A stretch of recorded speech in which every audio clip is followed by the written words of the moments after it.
So we're here for a weather update. My name is Tammy Frazier. I'm Judge George's Communications Manager.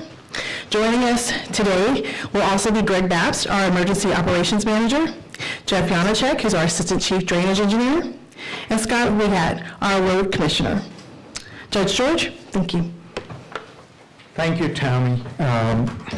Thank you for coming, each and every one of you, joining us this quick press conference we are putting together in our Fort Bend County EOC, particularly in light of what is happening. Heavy rains and flooding have devastated northeast part of our county, especially Houston and beyond. While we are grateful for Fort Bend County not being in that situation, but ensure that our residents are informed and we continue to communicate with our residents. That's what we do the best. We just want to make sure we are engaging our citizens, we are communicating with our citizens. We have been doing that, but also it is very people can misunderstand the situation or take it lightly because there is no major weather. You don't see a lot of rain and things like that happening in our area. This morning, Fort Bend County Emergency Management Center, Emergency Operations Center is activated at level 3 as heavy rain predicted for Saturday. And a level 3 activation means that the EOC will be staffed with the key personnel needed to manage any weather event 24/7, ensuring our residents are well informed and remain. That is a top priority. It is crucial that everyone understand the potential threats possibly coming our way or our area can face. One of the concerns, as I mentioned many times before, given the fact that Fort Bend County, almost 30% of our residents are foreign-born, which include me, it is important we reach out to people and explain to them what to expect, because we remember the Tax Day and Memorial Day flood so many years ago. So this is kind of the same scenario we are approached with. We are going to be sending out community alerts, frequent updates, using also all social media platforms, and we are committed to make sure those information we are putting it out there are accurate and vetted to the best of our ability so that people can rely on that information. The concern, as I mentioned, we are going to be facing is a lot of sunshine. You see that, and after Saturday rain, we don't have much rain at all. We cannot underestimate the threat posed by Brazos River. And also, you might have heard there is a couple of alerts. Alert came out from National Weather Service, 2 river flood warning in Fort Bend County, and we are watching it, and you will hear more about how we're going to address that from our OEM manager, Greg Babst. And so we are watching the situation 24/7 very closely, making sure we are understanding the situation, and also we are conveying that message with our citizens. The current conditions indicate a slow and steady rise of river water level, which we have been monitoring for more than 6-7 days now. Forecast suggests that we may approach minor flood stage by the end of this week, Saturday onwards, and with the expectation of rain, there is also a possibility that the river rise impact will peak as early as Friday, May 10th. In Fort Bend County, we recognize the importance of proactive, and I said this before, I'm repeating, proactive measures to safeguard our citizens and mitigate the risk associated with the flooding we possibly can face. That's why we are mobilizing our emergency response team and implemented a comprehensive monitoring effort to track Brazos River's water level and anticipate any potential impact in our low-lying areas. So also I should say, unlike maybe a long time in the past, we are definitely communicating with every jurisdiction in Fort Bend County when it comes to municipalities, MUD and LID and special district, and you name it. All these stakeholders, we have been having many conference calls and constantly communicating with them so that we all are on the same page and communicating that information. They are communicating with their base, or I should say their platform, putting it out on their platform. So with that, I will ask our Fort Bend County Office of Emergency Management Manager, Greg Barbs, to come and give a little more details on what to expect next coming days. Thank you. Okay. Thank you, Judge. Good afternoon. From the Emergency Operations Center in Fort Bend County. We've been watching this weather since it happened last week. We've been in constant vigilance of the northern counties and watching the impacts they had. We've also been watching the declarations that the state's been putting out through the Texas Division of Emergency Management and following those closely to make sure that our county is added and represented well as this floodwater heads this way. We've also been looking at resources as the state's been collecting those up north to battle the waters and the floods that these northern counties have been experiencing. With that, we've offered to the Texas Division of Emergency Management to host any resources that the state needs down here in Fort Bend County to be prepared. Again, as the judge mentioned, we like to be very proactive here at the Emergency Operations Center. Currently, as the judge mentioned, we're at 2 flood warnings. Those flood warnings are for the Sugar Land 59 turnaround area, and also, and that's for the gauge at that 59, and at the Rocheron gauge for the Brazos River. The levels at that point, and why this flood warning is there, again, the Drainage District will give a better report than I can, as we rely on them heavily, and we have been relying on their reports heavily in the Emergency Operations Center since last week and been pushing those out. But they'll give us a little bit more better detail on those. But it's minor flood warning. It's those low-lying areas. So we're just going to reemphasize that. We are not an emergency state currently. We are the watch and a warning state. And what that means is, hey, watch those rivers and then watch the weather as it comes in. And then, as we always say in the Emergency Operations Center, be prepared. So have your go kits ready just in case you have to evacuate. Those 72-hour kits that we push continuously. Have that set in a plan to get out. And then if you are going to then not evacuate, you're going to hunker down, what's that look like, and get all those supplies that you would need to be able to hunker down. If we put out those emergency warnings, right? We're not at that level yet. Again, just want to make that note. We're at a watch. We're watching that weather. Predicted weather for Sunday is the concern right now. There's supposed to be a heavy forecast of rain on Sunday. If you look at the National Weather Service, they're pushing that out currently, and we are constantly watching that and making sure that we are ready. And then as the rivers are high, we're watching those levels as they increase. I want to mention we flew some drones yesterday, and we posted on our social media site on Twitter and Facebook what those river levels look like with some drone footage to get some people aware at what the crest of those rivers look like currently. So please jump on and take a look at that.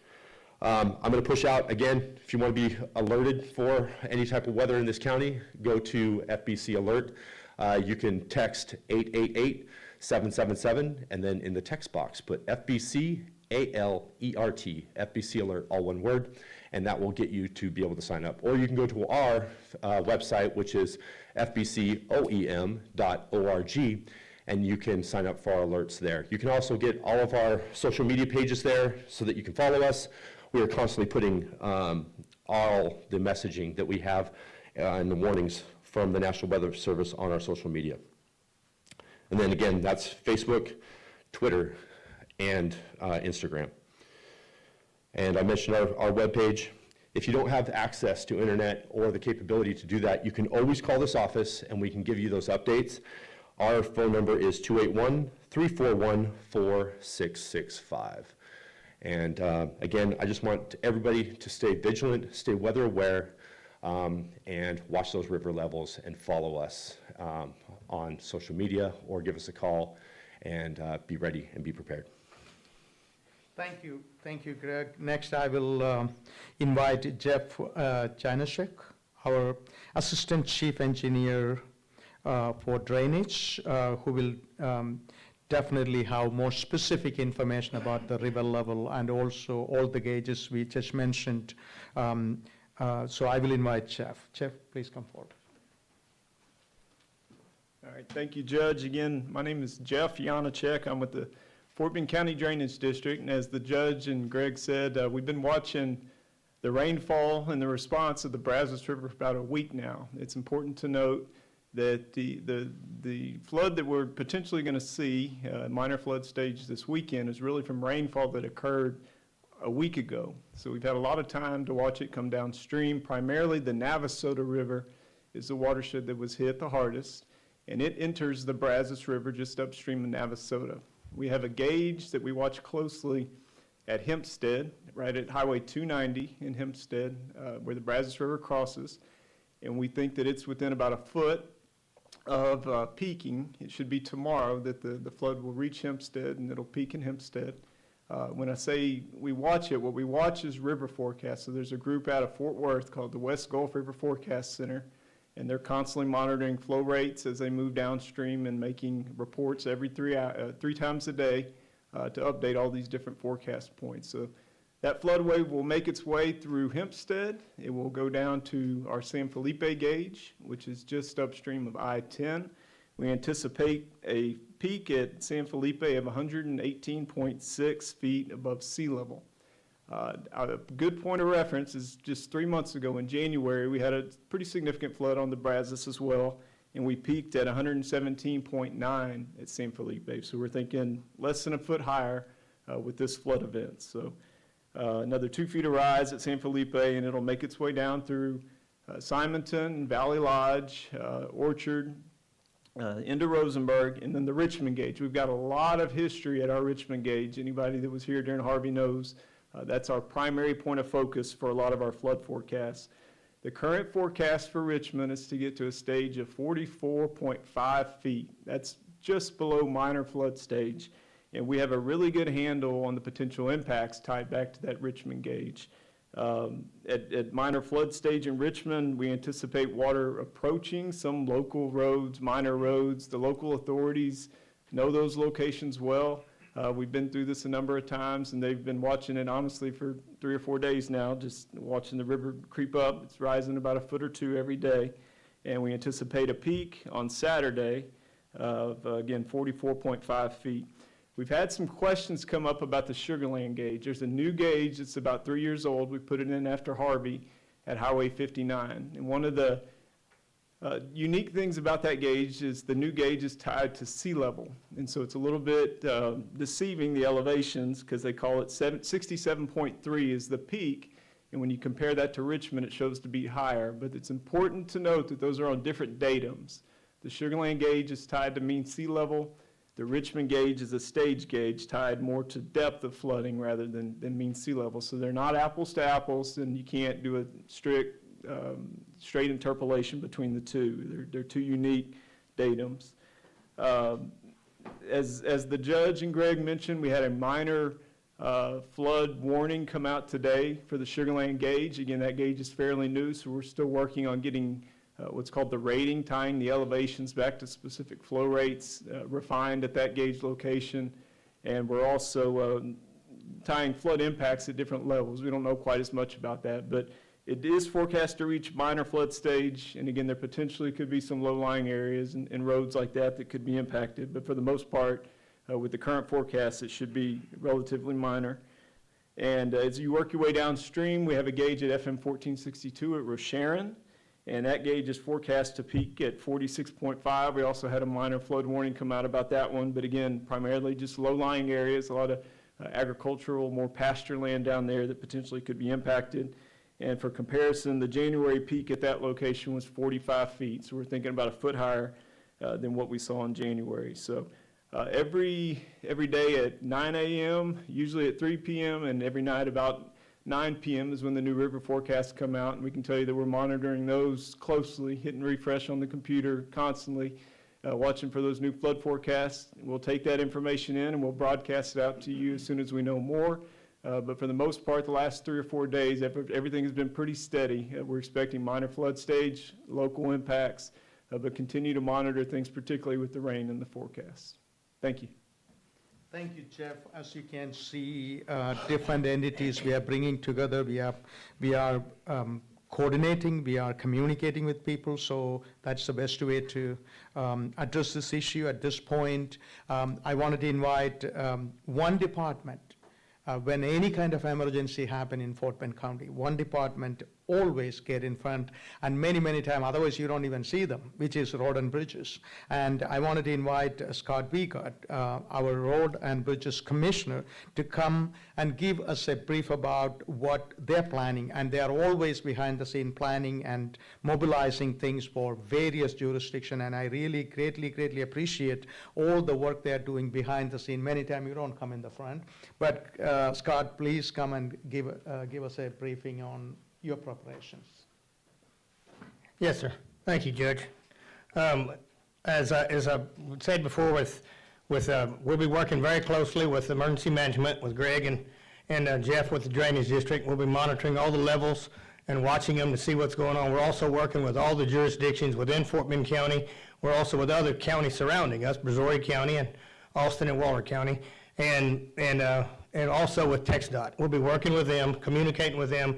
We'll be anything where needed as far as any water, low water signs, water over the road, anything that would affect the low-lying areas, that should be the only areas that are affected, and they're really common to us, and we know those, so we've already got a lot of that area staged for signage and ready to put our signs out, ready to go. But again, we're working with all of our other jurisdictions. We'll work, if we need to be, we can work with the mud districts, with the lid districts, anybody that will need assistance. And we're also going to be helping out with the city of Simonton and Valley Lodge. If they have some issues that come up over there, we'll be fully staffed and ready to assist there also. But like I said, we're here, ready to go. We have all the signage, everything needed, and we'll work closely with emergency management and drainage and assist in any way needed. Thank you. Thank you. Once again, I repeat, as you can see, we all are coordinating with every jurisdictions and those who have any role in any kind of emergencies, we are coordinated. And I just wanted to say to our residents, as Greg already mentioned, please, if you haven't done already, please sign up for our FBC alert. It is 888-777 and punch in FBC alerts to the message area and send it, so you're going to receive any kind of update regarding this weather and any kind of notification in case of an emergency happen in Fort Bend County. And this system enables us to provide you with critical information quickly in a variety of situations, such as severe weather, unexpected road closure, and more. And at this point, in closing, I wanted to say this. I wanted to assure our residents, this is a promise from day one I came into office, and I'm saying it, I'm repeating it again. The safety of our citizen is our number one priority, and we never deviate from that thought. And so we are trying to do this press conference and other way to communicate with our citizens. We wanted to continue to let you know that we are working behind the scene. We are monitoring the situation, as you heard from the Drainage District, as you heard from the Road and Bridges, and also our OEM manager. And so we are continuing to work all these jurisdictions together. Any information important to you regarding this weather event, we will be communicating. And you heard this before, but I'm just repeating it again. Make sure you are getting the information from the right resources, and especially, which is most of the time, the Office of Emergency Management, National Weather Service, and our office, and all these individuals and departments have their own platform. So watch those information so that you could make the right decision. Hopefully everything is going to be okay next few days, but we are again communicating with you. With that, I will conclude this presentation. If you have any questions, please go ahead. Yes. I have a question in terms of the gauges. You said one's at sea level in Sugar Land, and the other one is like the more traditional, like just measuring the height. Is that just an updated technology, or will the previous gauges that we have, say, at Richmond stay the same, or will they go to that sea level database in the future? Sure. So any new gauge that you add, typically they try to tie it in to mean sea level. The Richmond gauge, we have data back to 1884. It's a very historical gauge, and the impacts tied to the different stages we've known them for a long time. The community knows them. They know 50 is a Richmond, and so we hesitate to change that to mean sea level to take away all that previous knowledge. We've had discussions about adding both elevations, sea level and stage at Richmond, and particularly after this event, that's probably something we'll revisit with the United States Geological Survey and the National Weather Service to look at updating that. Any other questions? Yes, sir. This is a question for Scott. You mentioned some of the areas that are pretty common for flooding. Can you talk about some of those places where crews are staging and some of the locations? Yes, sir. We have a few areas. There's a couple of areas that are along the Brazos that we know are going to be low-lying areas, and they'll come in, and it affects a small portion of the roadway, and it doesn't ever block any people. It doesn't lock any people back in to where they can't get in and out. What it is, we'll put a barricade on both sides just for safety reasons for the individuals that come through. But it's probably a handful of roads that we have throughout the county, and a lot of them are in the lower back areas of the subdivisions that border the river. So a lot of those they're very common. We're used to them, and matter of fact, we already have barricades laying on the side of the road ready just to put them up as needed, so. Yeah, in that regard, any of them off of the top of your mind that you might be able to share? There's one or two that it's back in off of 1462, back toward the river, back that way. In the Pecan Bend subdivision, there's one little minor road in the very back that goes under. But it doesn't, like I said, it does not keep any traffic from moving in and out. The residents can safely get in and out.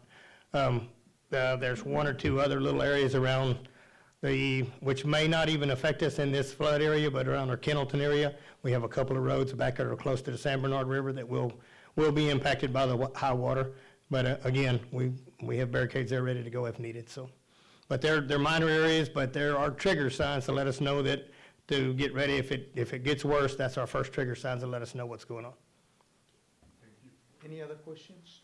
I just want to make sure I'm understanding correctly. So this flooding that you're monitoring, it's a result both of rains that are coming in this weekend and also flooding from up north traveling down this way, correct? Through like the Navajo. That is correct. That is correct. Anything else? And thank you for coming, and especially in a short notice, and thank you for being here. And let's all get together and send this information out so that our citizens can make the right decision and be safe. That is the bottom line. Thank you so much. Appreciate it. Sure. Thank you, guys.